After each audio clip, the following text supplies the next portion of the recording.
And they're real low, bushy type of trees with all the berries on them. And we're hooked on them. Okay. Just like that. Got a couple good handfuls of it. And the smell is just amazing. You can smell it, right? Mm-hmm.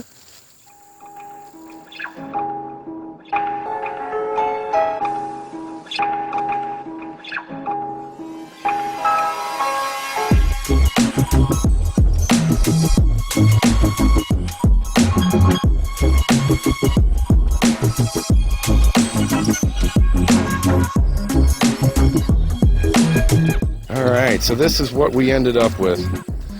We're back at the car, and it looks like it's going to start raining. You can hear the thunder rolling in and everything.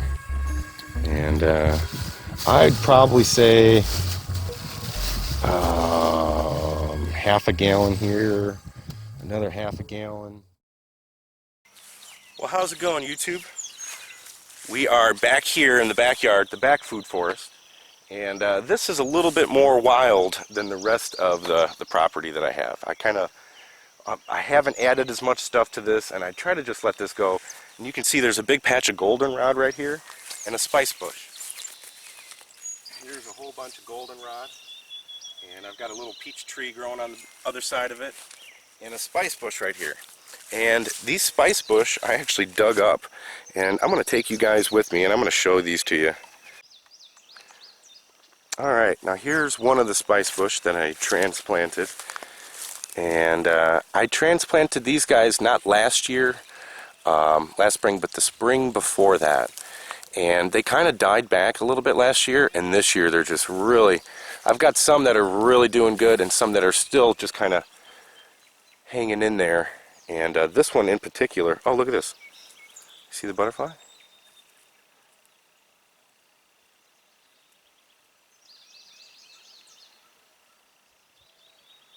These butterflies lay their eggs on the spicebush. I think they're called spicebush butterflies. Correct me if I'm wrong in the description.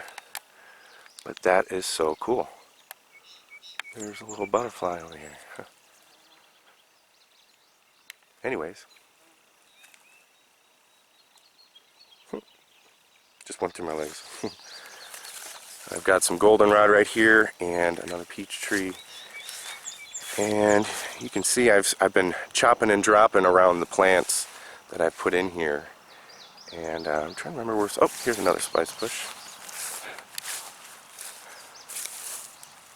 Here's a spicebush.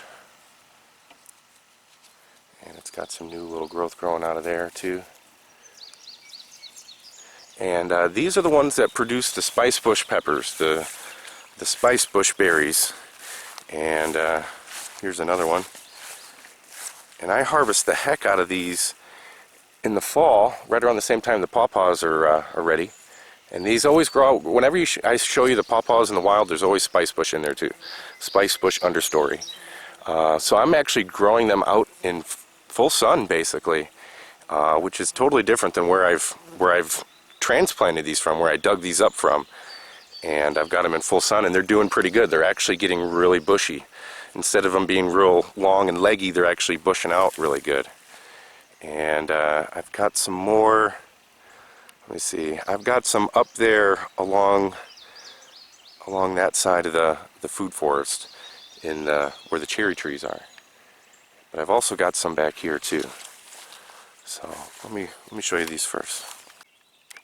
All right, here's one of the spicebush that it didn't do too good when we had some frosts. We had some really late frost about last month, but it burned off a lot of the new growth up here. You can kind of see, and there's like some crispy leaves, but we've got some new growth growing out of the bottom down here, so I'm sure it'll bush out really good here again real soon. And let's see, I think I had one more up here. It's just getting so overgrown. I haven't actually chopped and dropped a lot of this stuff, which I usually do. I go in and I'll save stuff like the ironweed, but I'll get rid of this giant ragweed and mulch it, basically turn it into soil feed all the little plants around it. Alright, let's go back this way. I'll show you some more. Now this one's really interesting, guys. There's a lot going on here.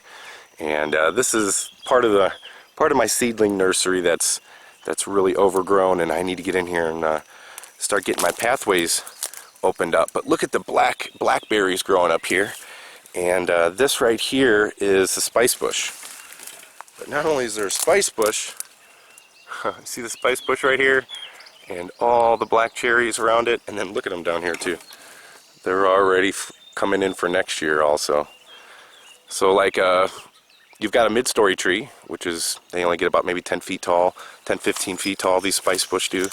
And then you've got raspberries underneath it. And then I've got a peach seedling over here. And this is a peach seedling that's about 6.5, almost 7 feet tall. And you've got peach seedlings, spicebush, and a bunch of blackberries growing right here. So that's pretty cool. And oh, I am getting caught up in here. And then I know, let's see, I've got a wild plum right here. This is what I'm walking through, guys. There's some blackberries. I know I've got another one in here, but alright, now we're on the other side of the seedling nursery. We've got a bunch of little different types of seedlings in here. And here's one of the little spicebush. I took some of the smallest ones that I had and put them in here with these little guys, and it's doing pretty good. Nice little spicebush tree. I think that's a purple leaf choke cherry. And I got another spicebush right here. Some goldenrod. Another little wild peach right here. Little peach seedling. But yeah, considering that I dug these up from the shady forest and relocated them to full sun, they're doing pretty good. And I've got another one right there. Now I have some that I put in shade. They're not in full sun, and we're going to go look at those ones right now. And those were the biggest ones that I had. The biggest ones I had that I transplanted, I put over here in the shade because I didn't want them to get too dried out. Considering I just dug them all up. So let's go look at those. Alright, so here's the terrace garden, or basically the wild food forest now. It was a terrace garden, I just let it go, and it's all blackberries and wineberries and little cherry trees. These are the big cherry trees up here, and some walnuts, and here's some of the wineberries. But right where the shade starts, right there, I planted a bunch of spicebush. Now spicebush are male and female, and try to plant as much of them as I could. The males usually get really tall, the females get really bushy, and the females have all the fruit, but the males have nice yellow flowers. So here's the spicebush that I planted 2 years ago, right along with all the other ones. And there's some little baby saplings, little suckers coming up underneath here. And I've also got one right here. And here's one, but you can see how big this was when this is how big it was when I dug it up. It's this big. And a lot of the top growth died back, and you've got all this undergrowth right here. But I've got another spicebush right here. Now, also with the spicebush, I also planted those wild Japanese citrus. Let me see if I can find some up here. Here's some little spicebush growing back out of the roots.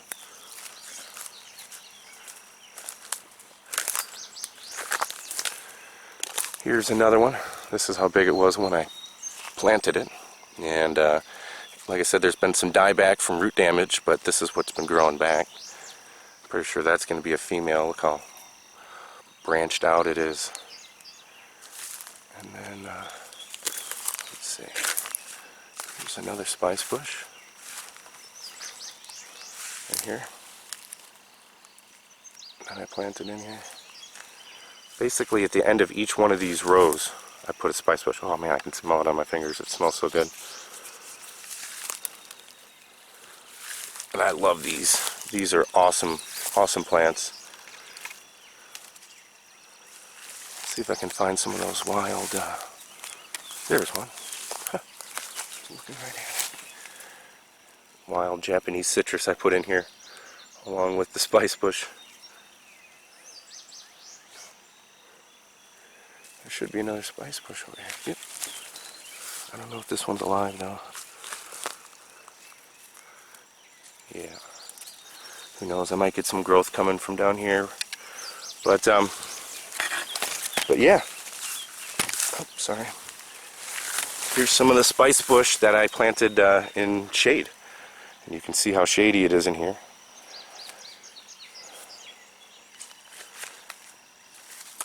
I'd say they don't really mind either one. They don't mind either one. They probably get bigger here in the shade, but they get bushier and probably more full of fruit out in the sun, is what I'm going to guess. So, successful spicebush transplants. I don't always have the best look transplant and stuff, but the spicebush that I did get that year has been pretty good. And they're growing pretty nice. So thanks for watching, guys. Hope you guys enjoyed it. If you've got places on your property that you want to relocate some things like spicebush or pawpaws, this is a good sign right here that spicebush actually does pretty good. It doesn't have a deep taproot. It's got a really spready root system, and I've had pretty good success with it. So thanks for watching, guys. We'll see you in the next one. Thing that we got, and but yeah, we only spent what, half hour out here? Yeah. Half hour, 45 minutes or so, something like that. Not too long.